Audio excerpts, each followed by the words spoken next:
And hi again, welcome to today's top story. One of the top stories that is pretty consistent in a lot of communities in Northern Ontario, only because, you know, this is where we live, so we know specifically that there are issues around foster parenting. And we're going to find out what those issues are, and we're going to talk about the benefits and the rewards of being foster parents. Joining us from the Children's Aid Societies, Jennifer Reed, and Bridget Heymanen is a foster parent. So ladies, good to see you. Thanks for coming in. I appreciate it. Thank you. Thank you. So Jennifer, tell us about the Sue situation, because I drive by your building and I see the sign, and it's so effective because it says, you know what, like the sayings that are on there makes you really stop and think.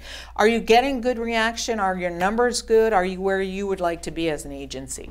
We're always looking for more foster parents. There's always a need. It's very important that we have a variety of foster families available for children, because matching children with families is crucial. Mm-hmm, absolutely. So, now, when you match a person or a family with a child, how extensive is that? Because I think some people might think that it's really, really, really involved, and it's very financially burdensome. So dispel some of that for us.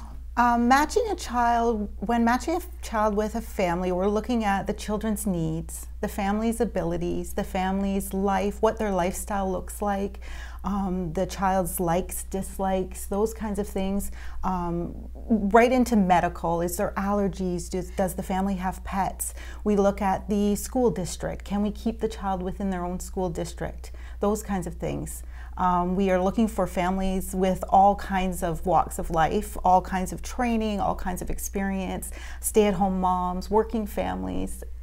Any family is a great family for a child.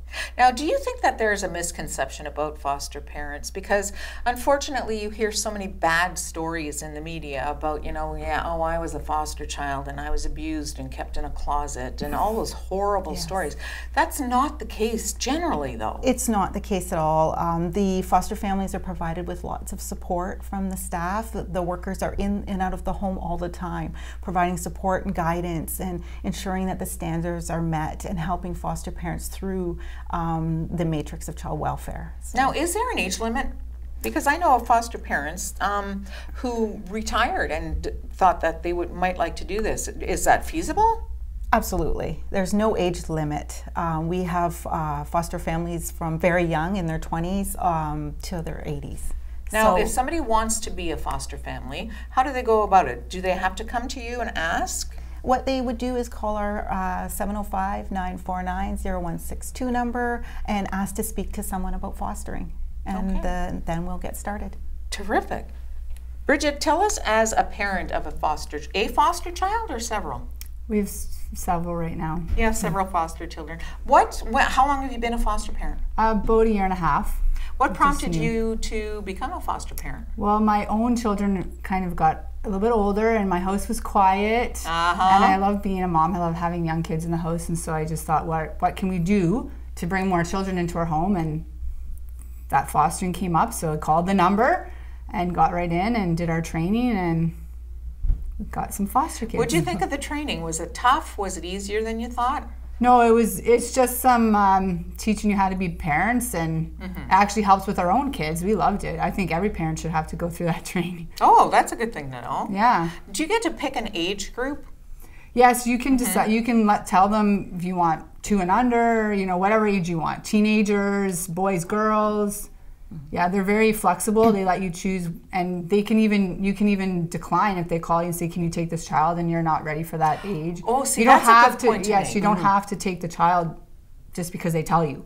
Oh, see, that's good can too, always because I say think a lot of no, people or- think you have to take the first one they... And you can do it short term, long term, just relief, which is you just take foster kids that other parents have that want to go on vacation, so you just take them for a weekend or a week while this other family's on vacation. I so never you would can have do thought that too, and that's a lot of people like doing that because it's not permanent. Right.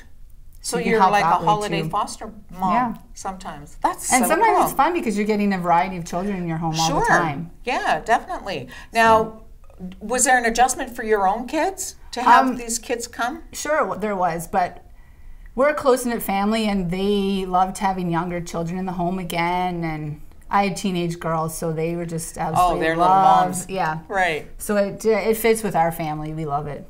Now, tell me about not getting attached to a child that is not going to be yours forever.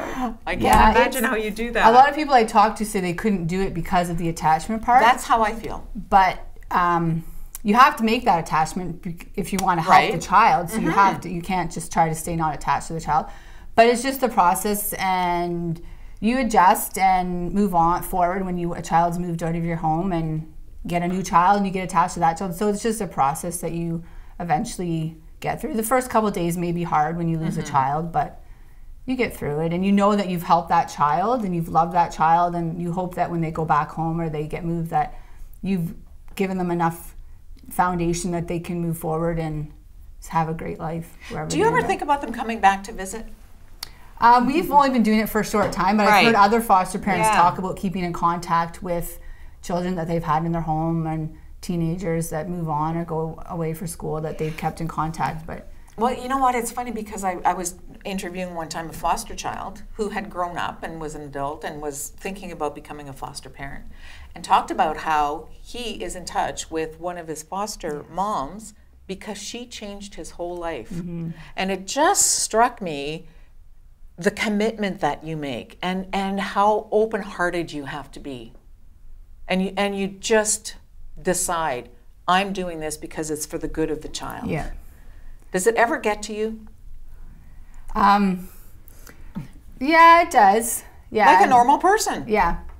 And we love these children that we have in our home, and all our children, like, they fall in love with them, and they hope that, it's going to be hard when we leave, but we've been doing it so short time that we haven't had too many come in and out of our home. So does it help to know that another is coming when you're ready? That's what I've told my worker. I said, I'm okay with losing a child as long as you give me another one right away. Right. See, then you have something to keep you busy, right? And focus your energy on the new child as opposed to. Yeah, it keeps you going, sort of, right? Yeah. Now, Jen, you were talking about matching. Do you deal with behavioral issues with kids who are coming from a violent situation?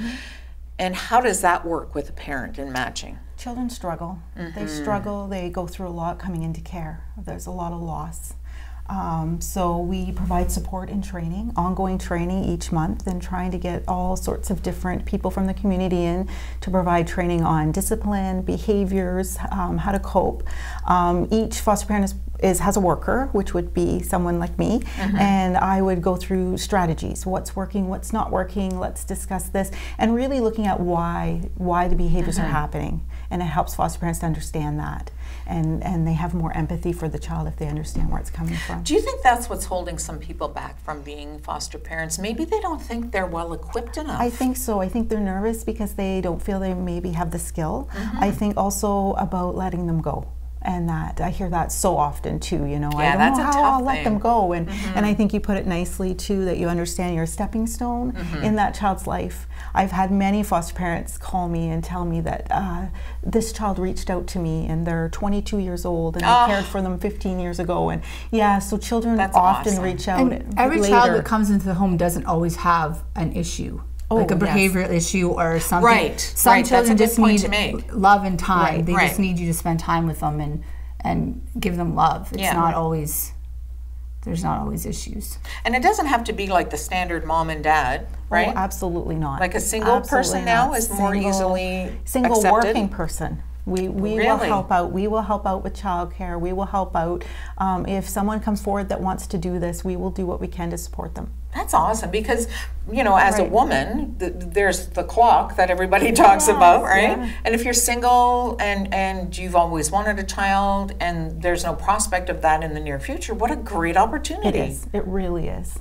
That's phenomenal. So if somebody's interested and they want to even just ask questions, they're not even sure if they want to go this route, can they still just give you a call and say, I just want to ask you some questions? Yes, just call, ask questions. The other thing to look for is some upcoming information sessions that we're having. Oh, good, okay. I don't have the dates offhand, but they are coming soon. We have 2 more booked for this year. Okay. And it's a really nice informal session that you can just attend the office. And we have a foster care worker, an assessment worker, foster parents there, and it's just an open discussion about what to expect. And That's great. No commitment. Yeah, see, I think that's another right. thing too that's really important, because some people think that they need maybe a little bit of time, right? Yes. After they've asked the questions, you don't have to commit right then and That's there, right. right? That's And as a mom, Bridget, you now have to speak about how wonderful these people are. I was gonna interrupt and say that the support that they provide is wonderful. If you call with a question, usually they get back to you the same, like within an hour. Wow. Yeah, my workers. Yeah. That's and awesome. even the children all have their own worker. Their workers are pretty good. You email, they email back. You call, they call back. So there's like a real team effort, Yes, it sounds like. yes, if each child has a worker and then you have one, that's awesome. So you're not left out there floating. No, there's always people to help. Yeah. Terrific. Your phone number once again, Jen. 705-949-0162. Terrific. Thank you both so much. Thank Appreciate you. the information Thanks this for morning. having us. We're going to take this break. We'll be back on Top Story right after this.